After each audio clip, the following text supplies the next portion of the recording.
Well, I've managed to tease out the main ECU loom a bit, so that goes to all, sensors down there at the throttle body and everything. And then here, what do we got? That one's for the oil gauge. That one was nothing. That one I got to work out still. That was for the air conditioning.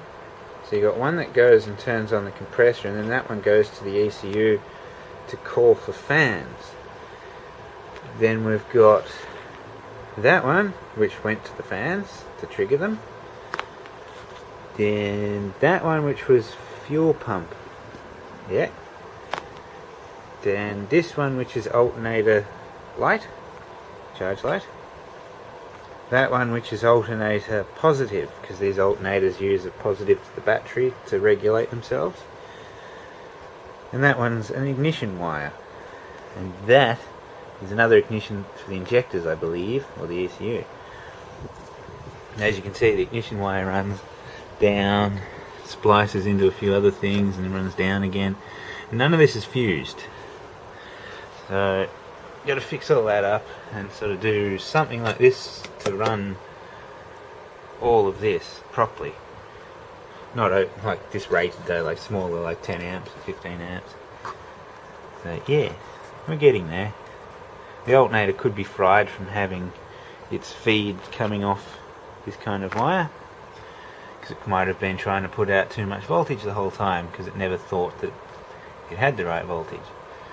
Yeah, we'll see. Good fun though.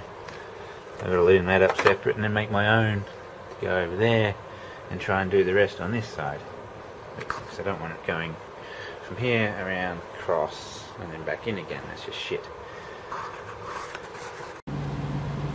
Well, I've been looking through this diagram here at how ECU should be wired up and what they messed up in that car. Maybe I only listed how it should be all wired up in that car, and we'll see how it goes. Yes, it's a diagram for the 108 project. So, out a bit. We'll all remember this car. Fun and games. Should finish that one day.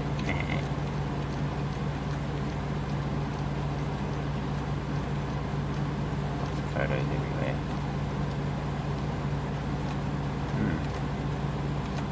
Back to that. Well, finally I've cut the loom back to the point where there doesn't seem to be any more hackery really.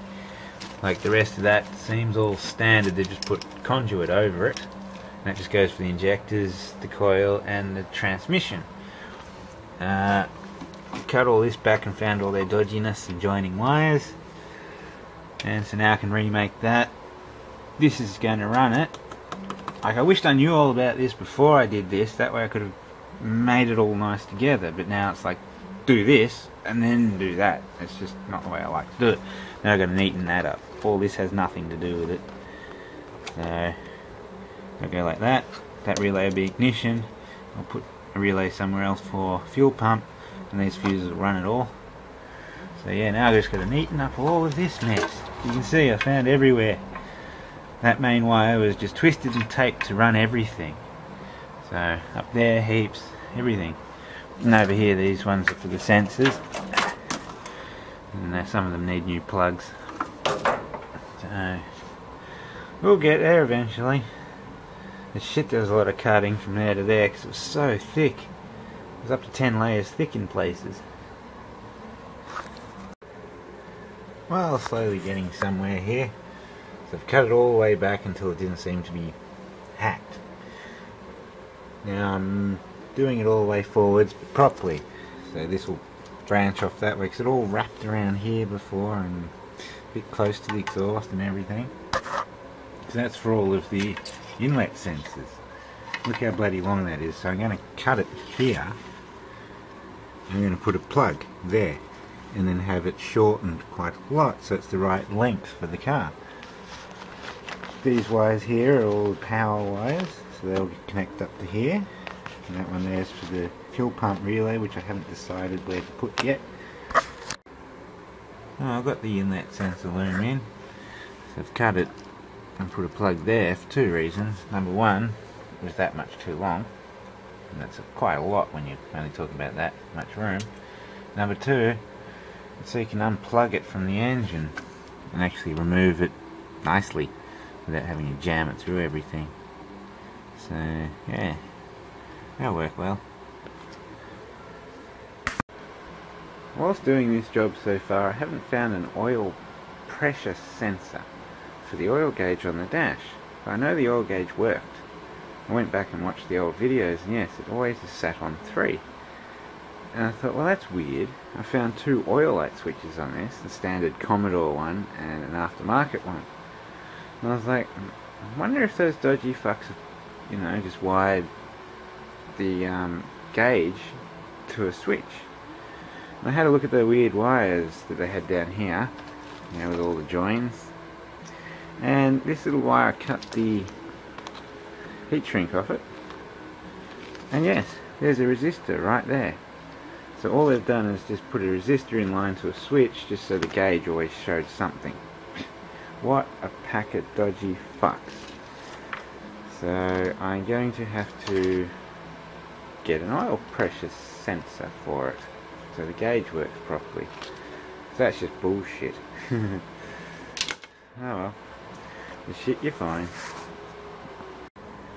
Well, slowly getting there. It's got a battery in there, temporary testing things, but everything seems to be working. So that runs the engine now. So that one's for the auto, one's for the alternator. That one there's for ignition, and that one's ECU main. So, and that one's going to be fuel pump. These ones run off for the sensors, like fuel pump trigger and fan trigger and some other things. So just got to make it all work and connect it all together. Got the plugs on down there. So slowly but surely getting there. Now I've got to make it all look pretty next. Now I'm just fiddling with the main loom over here as well, because that wrapped down to there and it was just a mess. So I'm tracing which one's what, like which one of these what, and then cutting it here, and then I'm going to run a loom around to the other side, because you've got horn and aircon relay here. So I'm almost tempted to cut the whole lot out and just terminate it here and then do my own thing. But yeah, we'll see. Just working everything out. Well, it's looking like a mess over there, but this engine will start now if I put power directly to the fuel pump. Starts and runs, so that's pretty good. So I've just got to connect everything up, like the alternator, or charge light, oil gauge, tacho, stuff like that, and then tidy all this shit up, connect the fans. The aircon I won't connect because it hasn't got a pressure switch anywhere, and the thing seems quite low on gas.